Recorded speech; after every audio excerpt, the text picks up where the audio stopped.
Hello, this is Chiak. We are back again with another set of Sherlock Holmes versus Jack the Ripper. We got our lamp.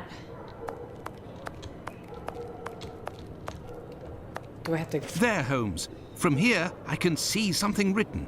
Can you read it? No. Do you see the white rag, Watson? I see something on the ground, but I'm not sure if it's what you were talking about. P.C. Long, who found the piece of apron, was examining the interior of the entrances, and yet nobody would have predicted that this piece of material would be discovered on the very night of the murder by a policeman on patrol. What are you trying to get at, Holmes? Let's look at this message on the wall, Watson. The Jews are not the men that will be blamed for nothing. In other words, the Jews were possibly blamed for nothing, but that will no longer be the case. Reading this message naturally begs one question. What would that be, Watson? Why? Indeed, Watson, why? For what reason would one have the right to blame the Jews in the future? Remember, Lestrade was killed near a club for socialist Jews, Edaus not far from a synagogue and the Imperial Club, and finally, this piece of apron dropped here. This building is occupied by Jewish families. The killer really did go out of his way to incriminate the Jews living in the area. It's a bit obvious, Holmes. Yes, but with the rumors, Watson, the author of this message would have received a response to his strategy. You are right, Holmes. So perhaps it's a good thing this message was erased. Whoever took the decision to do this is a man of great wisdom and courage. Let's return to Baker Street, Watson. I have some pipes to smoke to help me think more clearly. Let's go back to Baker Street. Home, sweet home. And you're gonna make me do it for you.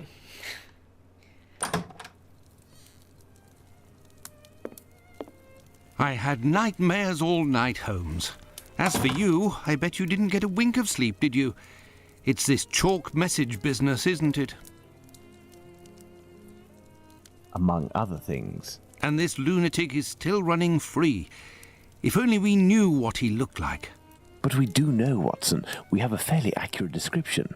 I must have missed an episode of your adventures, Holmes. Not only have I heard you discredit the value of our eyewitnesses, but the few descriptions we do have don't seem to correspond. An inaccurate account can regain its value if we can discover why and to what extent the truth must be rewritten. We've learned a great many things tonight, and I'm able to tell you what our man looks like. Really? Yes, and we're going to need a few things, Watson. Find me 3 mannequins, my worker's costume, my 3 full wigs, one of your worn garments, yes, that can be used for the workman's outfit, and one of your old suits. Oh, and my deerstalker, the one I never wear, but everyone seems to think I wear day and night. Okay. Let's get Watson's stuff. Okay, awkward long pause to get that. And the mannequin. Man, you could have just left the coat on the mannequin and brought everything out together. We shall place our mannequins here, Watson. Okay.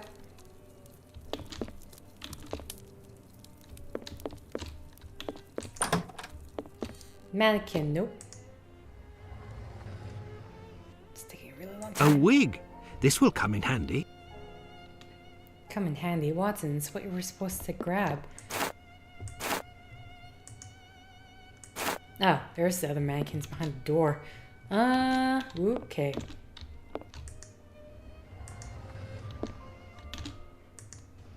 Okay, nothing in there.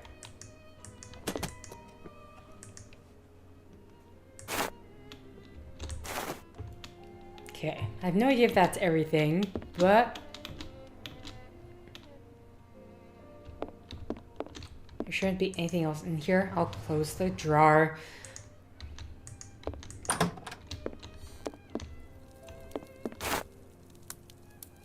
Three mannequins. Where's the other mannequin? I have no reason to go that way. Is it also behind your door? Okay, no. What? Am I missing it? I'm probably missing it.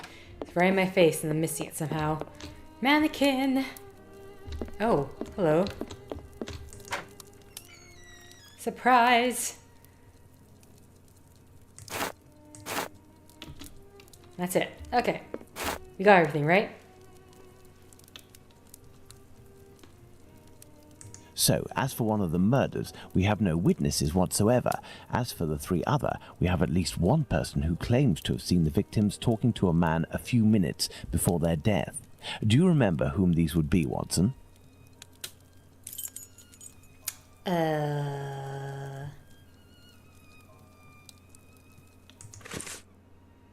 Okay.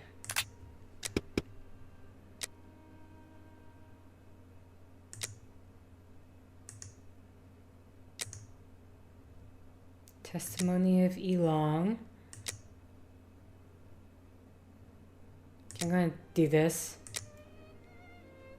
Dash.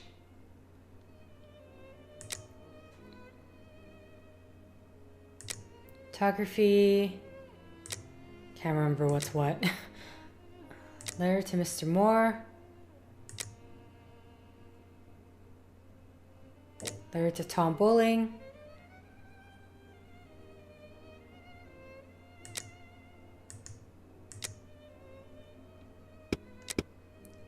This one, right? Because... Or is it this one? Sorry, this one. Lived...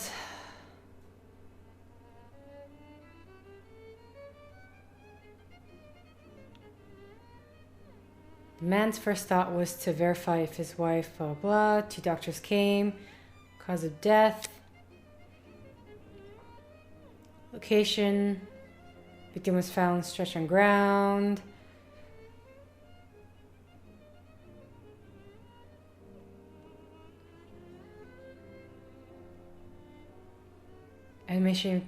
Estimation of time spent outside is approximate at best.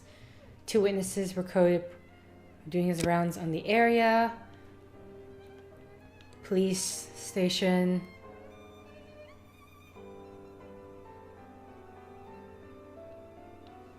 Observes the clothes of the victim. Okay, but I'm not quite sure about the...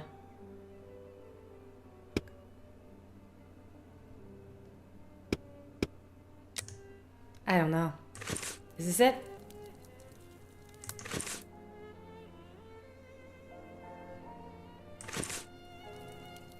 Should I be worried that...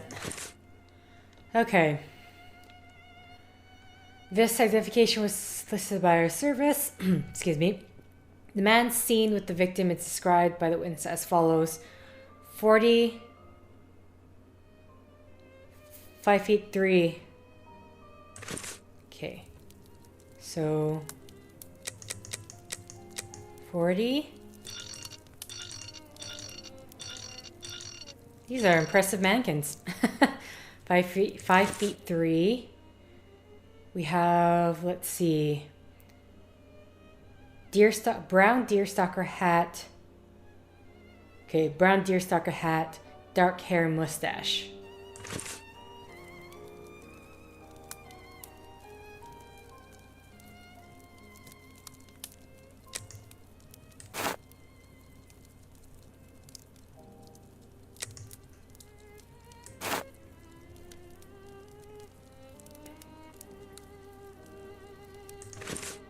What kind of dark coat? General appearance of the working class. There we are. Magnificent. Okay. Oh, this one no one was seen. Okay, so it's definitely not the right thing.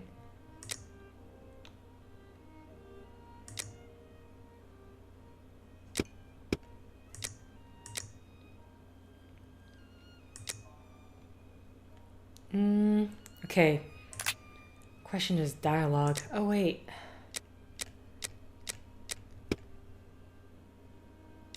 Okay, here we go. I was wondering.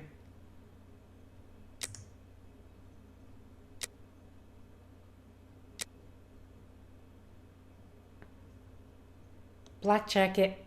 No, wait, that's a female. It'll tell us... Okay, so at least we know that is correct. This one? Bravo, Watson. There are our 3 witnesses. Awesome. Okay. So... let's try to figure out... research. Demon living in the city, rumors, talking to a man, my printer is going off. Hidden passage, calm yourself, Watson. Afraid. As soon as the police heard the evidence, the men were sworn to secrecy. Here we go. 16 feet away from the couple. Blah, blah, not quite. The man was about 3 inches taller than the woman, who was 5 feet, so 5'3".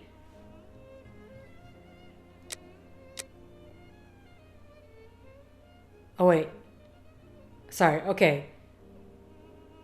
35'7". Loose dark jacket.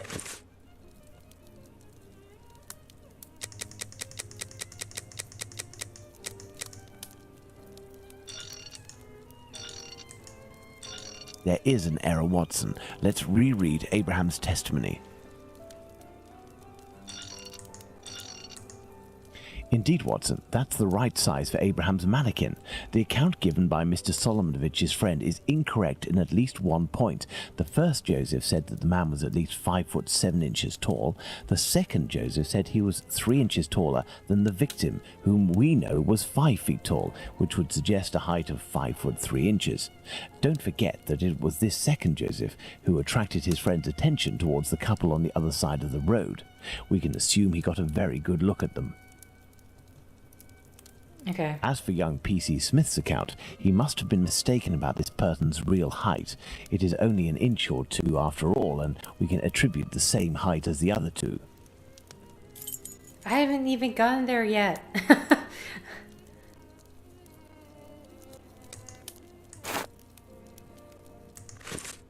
At least I'll look from behind. Oh shoot. I totally lost it when I scrolled down. Unless I'm looking behind. Okay, it wasn't that.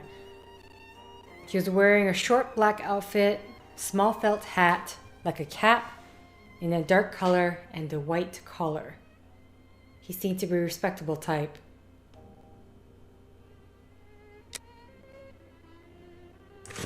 Okay, actually, maybe...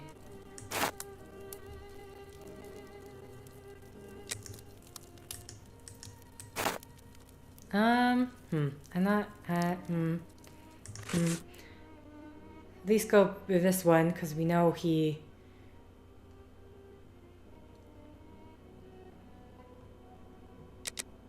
Oh, we have to scroll back all the way down? Shoot. Not quite. Harry stated that he's seen the couple as just as the butcher. To cooperate with the police. 5'7". Wore loose dark jacket. Gray cap. Red scarf. Fair. Mustache. Light fair complexion.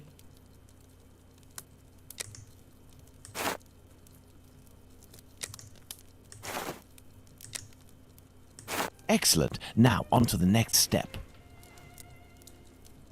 The next step?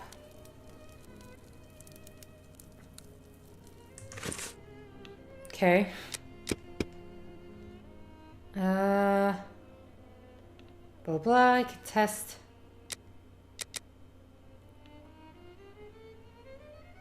I don't think so. Even though I only saw him from behind, I would say that he's barely 30 or even less. I'll say 28. Or even less, 26, 5'8", small, dark brown mustache and olive complexion. I would say that. But again, I only caught a brief glimpse of his face. So I'll go 30.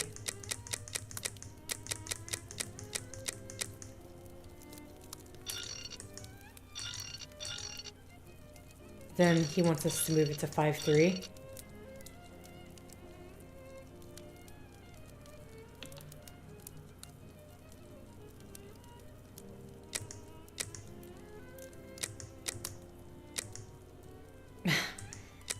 Like, he kind of goes all over the place with the age. He says 30, but could be younger as 28. But it also could be 26. I'm like, dude, just stop it.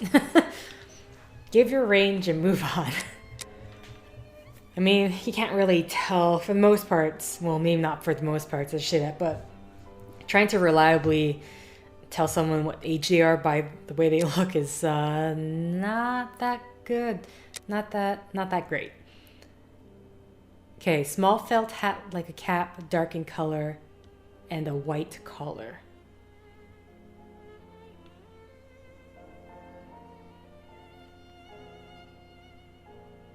I only saw him from behind. He was wearing... Indeed, but it was before the murder. I saw her not far from here. She was talking to a man. Dark color... A cap, a dark colored cap, and a white collar.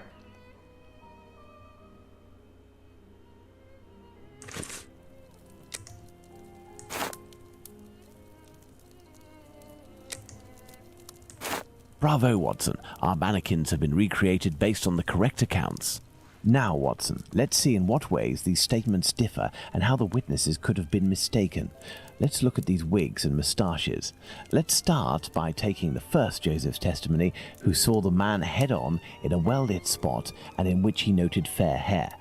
Now, let's consider the same person, but in the lighting and angle of the other two witnesses, in the darkness of night, with poor artificial lighting from above. Put out the light, Watson.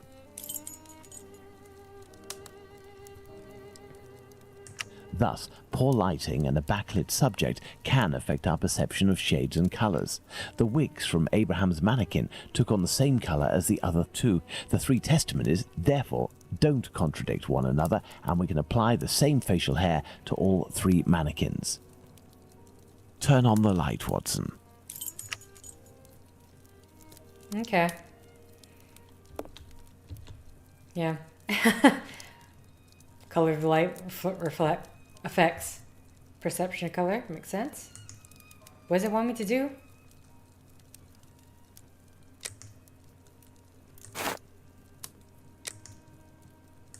Yes, I have, Holmes.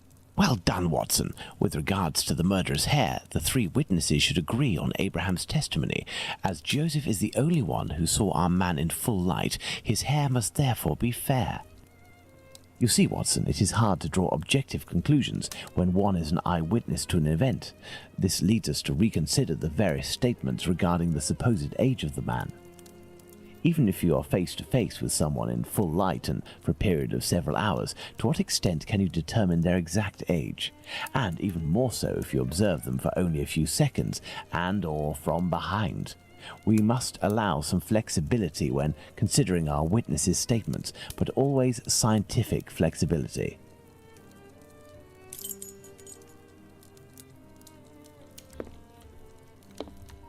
I'm sorry, what? Tolerance of... Okay, hold on. What is going on? Determine the age range thanks to the tolerance of the years indicated by Sherlock Holmes.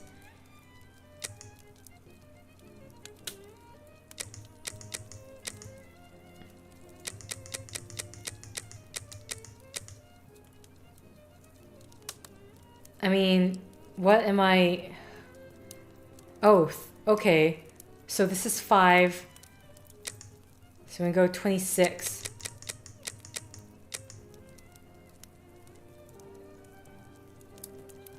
$26.34. I'm gonna get my wires crossed right now. 33. There we are. Magnificent. Okay. So this is 10. 9.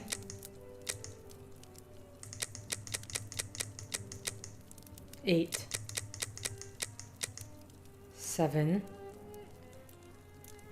So 31. 32. Perfect, Watson. 33. 35. 34. 33. Oops. Oh, 33. 17. Ooh, other way. 17. 18. 19. There we are. Magnificent. Yes, I have, Holmes. Now that we have fully considered the witness accounts, let's see to what extent they agree. If we apply the range of error for each of our dummies, we can deduce the age of our murderer as precisely as possible. Determine... Okay. Right. I mean, am I looking for the common denominator here? 35? Do they all have 35? I mean, technically they all could be the range of 35.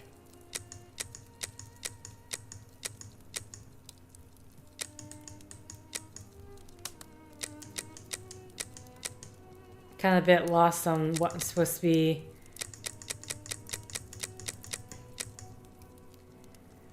Determine the age of the murderer thanks to the age range and apply it to the mannequin.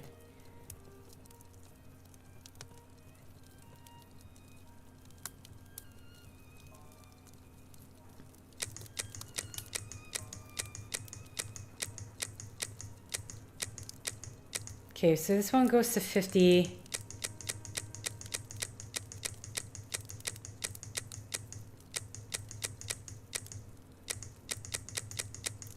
I mean, I'm not quite sure what this wants from me.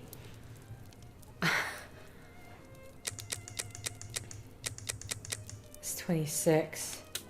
This is 30. Can you say again, Sherlock? Actually, I could just find your thing. Even if you are face to face with someone in full light and period for several hours, to what extent can you determine their exact age? And even more so if you observe them for only a few seconds or from behind. We must allow some flexibility when considering our witness statements, but always scientific flexibility.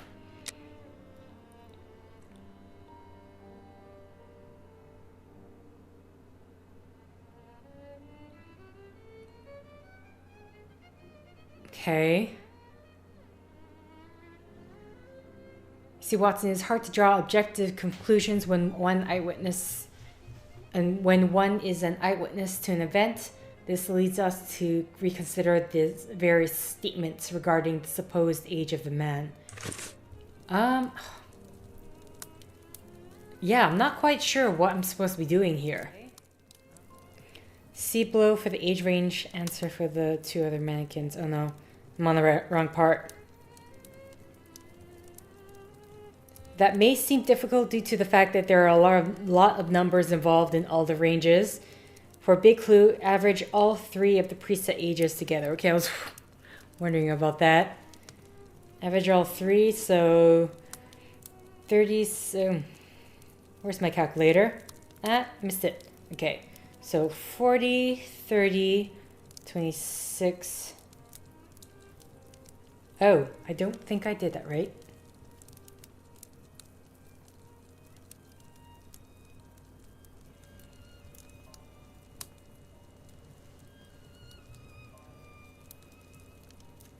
Did I accidentally put times?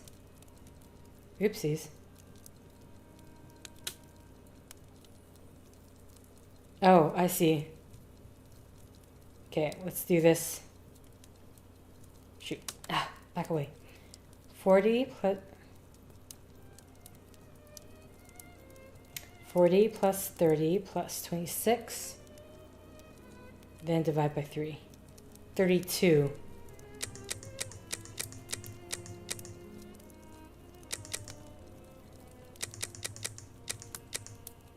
No? Okay, there's a bit more to this than that.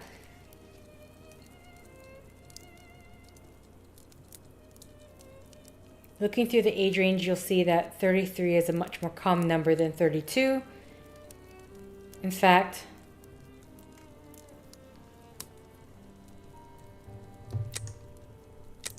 oh, I must have missed it when I was looking to see if they all have the same number. Perfect, Watson. Within a margin of 1 year, Watson, the age of our murderer is 33 years. But the man described by Smith was dressed respectably, whereas the other two were poorly dressed. Indeed, but Whitechapel's respectively could quite easily describe the Sunday bests that all lower-class men own. Now, let's place ourselves in the shoes of Liz Stride's killer. He has just slain his victim and sees Louis Diemschutz discover her body. Our killer is at great risk if he stays in the area. He therefore gets away from this spot. But he wants to kill again. However, he might have been spotted in the area before having committed the murder by a constable on his round, perhaps, who managed to get his description. What do you think the killer will do? What will Jack the Ripper do after committing the first murder in Dutfield's yard and before committing the second? Find an accomplice, flee by disguise.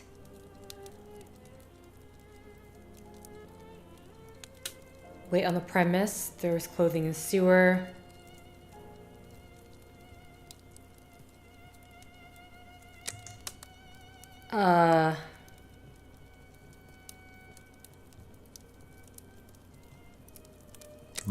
No, that's not it. Throw his clothes in a sewer or a trash bin and head off to find another victim. It's hard to believe, Watson. Someone from a lower social class wouldn't throw away his clothing like that. Okay.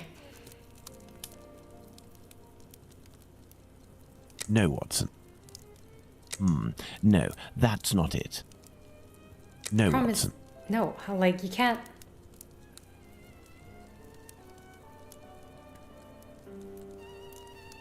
Escape without being recognized? No, that's not it. No, that's not it. No, that's not it.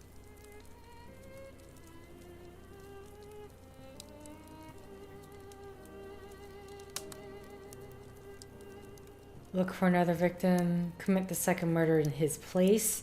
Wait a moment before searching. No, that's not it. Wait, he didn't wait though because it took 20 minutes? 20 minutes. No, that's not it. No, Watson.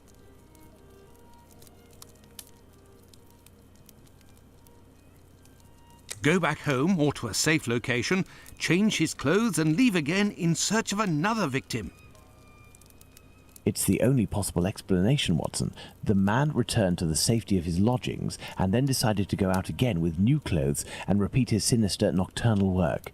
That's how the discrepancies between the witnesses with regards to clothing can be explained. What a cold-blooded animal. And what determination! Powerful motives are pushing this man. Thus, we can conclude that the respectable man with the package may very well have been seen by the two Josephs. Even if it is just a mannequin, it's giving me goosebumps. But have we really made any progress, Holmes? I mean, there must be thousands of men in Whitechapel who match this description, wouldn't you say? You're right, Watson. We have worked on who, now let's work on where. We need a map of Whitechapel, and please also find me a pencil, 2 compasses, one of which can draw ellipses.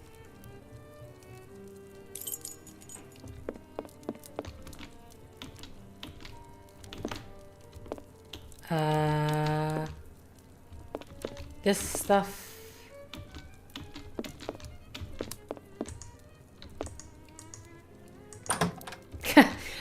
Took way too long to open that. Nope.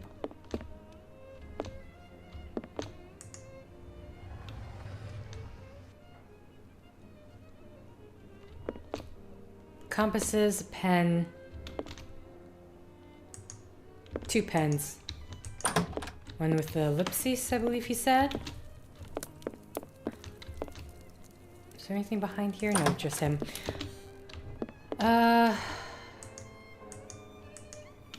Why am I having such a hard time finding these items? I must have passed them.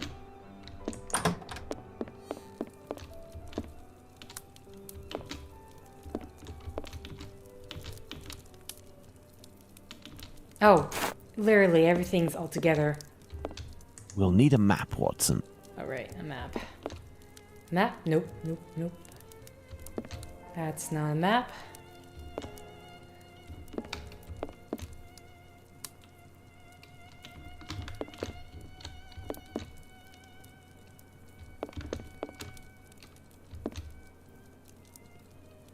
I am in need of something. I am in need of something. First of all, let's place our 4 murders on this map, as well as the spot where the graffito appeared and the piece of apron was dropped. Okay, so we have...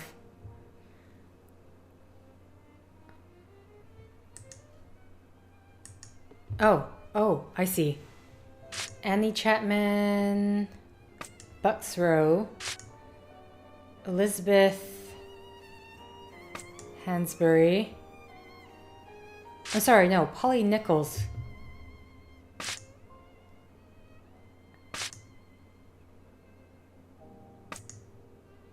Catherine Eddowes was in...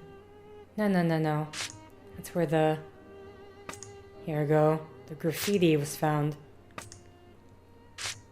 Perfect, Watson. Let's connect each crime scene to the one out of the others that is the furthest.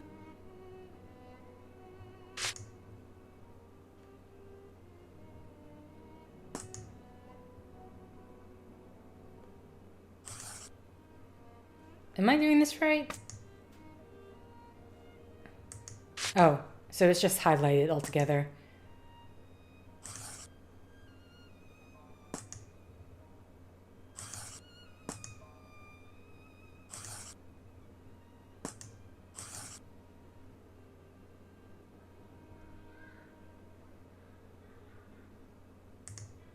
I don't even know what this is.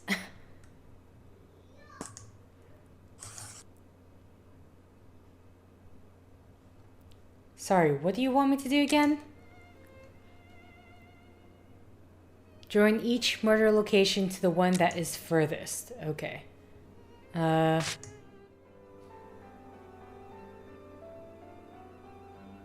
Next thing to do is connect the farthest apart victims to each other to form sort of... Oh, so we're not trying to connect all of them, just...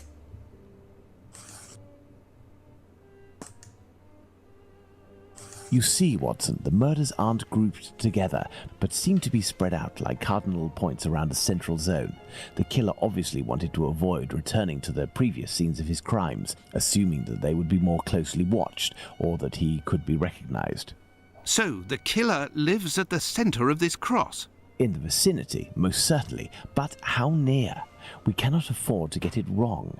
If you concentrate, Watson, you will notice that the murders are roughly equidistant from the intersection point of the diagonals.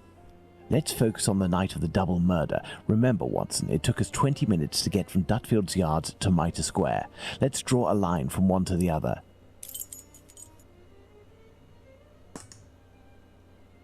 Perfect. We didn't make the trip as the crow flies, but that would not harm our estimate.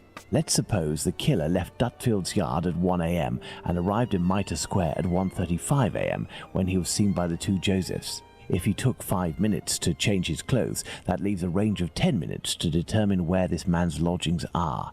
We must determine the area in which one can go from Dutfield's Yard to Mitre Square in less than half an hour.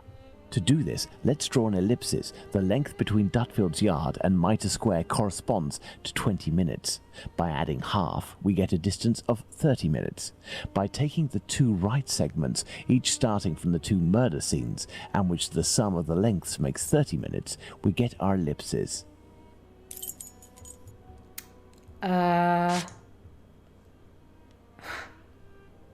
What? Trace an ellipsis in which we can go from Dutfield's Yard to Mitre Square, less than half an hour. This one here. Okay, we can't even click that one.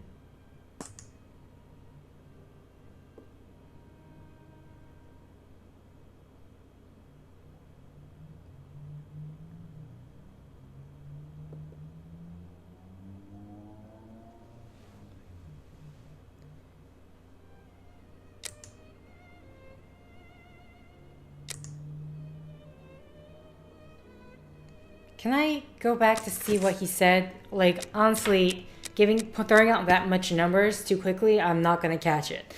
To do this, let's draw an ellipsis. The length between Dutfield's Yard and Mitre Square corresponds to 20 minutes. By adding half, we get a distance of 30 minutes. by taking the 2 right segments, each starting from the 2 murder scenes, in which the sum of the length makes 30, we get our ellipses.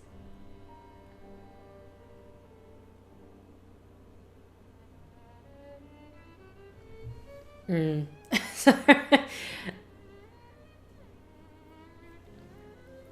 So 20 minutes between those 2 areas. By adding half, we get a distance. What do you mean by adding half? Oh, by adding half of 20 minutes is 30. By taking the 2... See, this part is what throws me out. By taking the 2 right segments, each starting from the 2 murder scenes.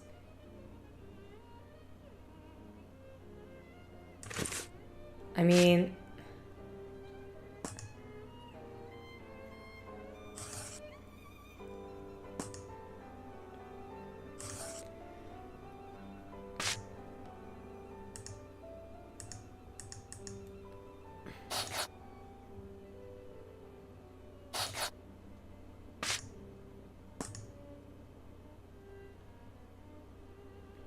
Okay, I can't go any bigger than this.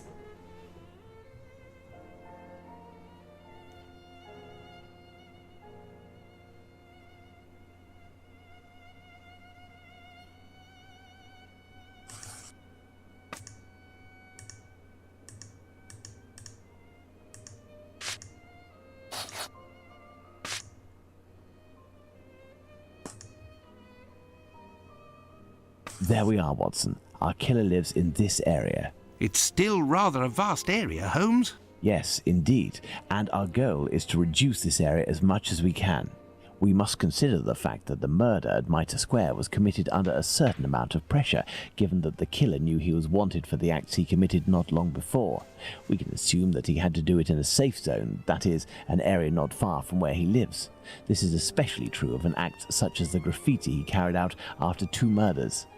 Let's trace a circle around this point, with the distance separating it from Mitre Square as the radius. This will enable us to determine our killer's safe zone. Okay, let me read that again. All the way down, scroll. Let's trace the circle around... Sorry. We must consider a fact, blah, blah, blah. Committed a murder under a certain amount of pressure. Given that the killer knew he was wanted for the acts committed not long before, we can assume that he had to do it in a safe zone, and that it is an area not far from where he lives. This is especially true of an act such as graffiti carried out after 2 murders. Let's trace a circle around this point with the distance separating it from Mitre Square as the radius.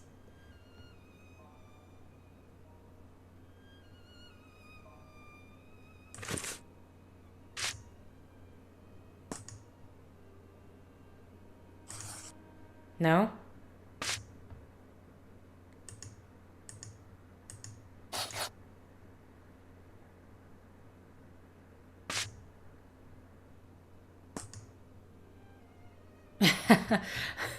It's not quite... That doesn't quite shrink the...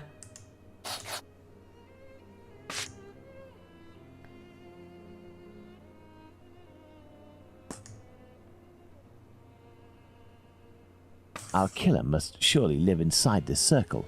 Now, let's intersect it with the ellipsis that we previously determined.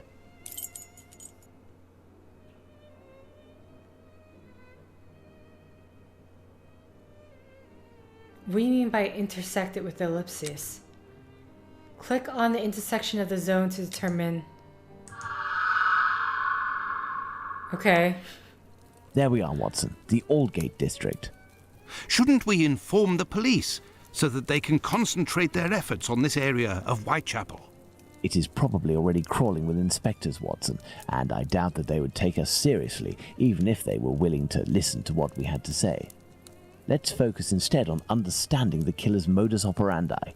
We know our murderer preys on prostitutes who are penniless, weak, sick, or alcoholic, that he distracts them the moment before killing them, and that he left an anonymous message inciting anti-Semitic hatred at the entrance of a building occupied by Jews. How would you describe this man? What a coward! Indeed, he is a person of great cowardice. Let's look at his murders and in particular the depredations on the corpses, putting aside that of Liz Stride because on that occasion his work was left unfinished. If we recall the observations made on the victims and the parts that were mutilated or damaged on each of the bodies, without forgetting the fact that he also removed one or more organs, we can ascertain that our killer evolves during the course of the murders, cowardly and still evolving. And yet, look at the location of our first murder, that of Polly Nichols in Bucks Row. It is the most distant from the area our killer would appear to live. Perhaps this murder was preceded by another within the killer's area. I believe a cowardly killer would commit his first murder in an area close to his home in order to find refuge as quickly as possible on carrying out the act. Holmes, an idea just occurred to me that fills me with dread. This evolution of which you speak. He will pursue his next victim as long as the conditions permit him to continue killing Watson. But how could one go even further in this horror? Look at what he did to that woman, Catherine Eddowes. In order to avoid having to answer that question, we must act with haste and planning. Watson, I suggest you inform yourself on the mutilations sustained by the victims. We played with the idea that this could be an act of vengeance against prostitutes. If the mutilations correspond to areas affected by a specific pathology, perhaps the killer wanted to give an eye for an affliction he felt the prostitutes he knew were responsible for. And this trail leading to Dr. Tumblety, Holmes? I also have a few things to look into in the meantime. I still have a primary witness to track down, not to mention old trails I've yet to pursue. See you soon, Watson.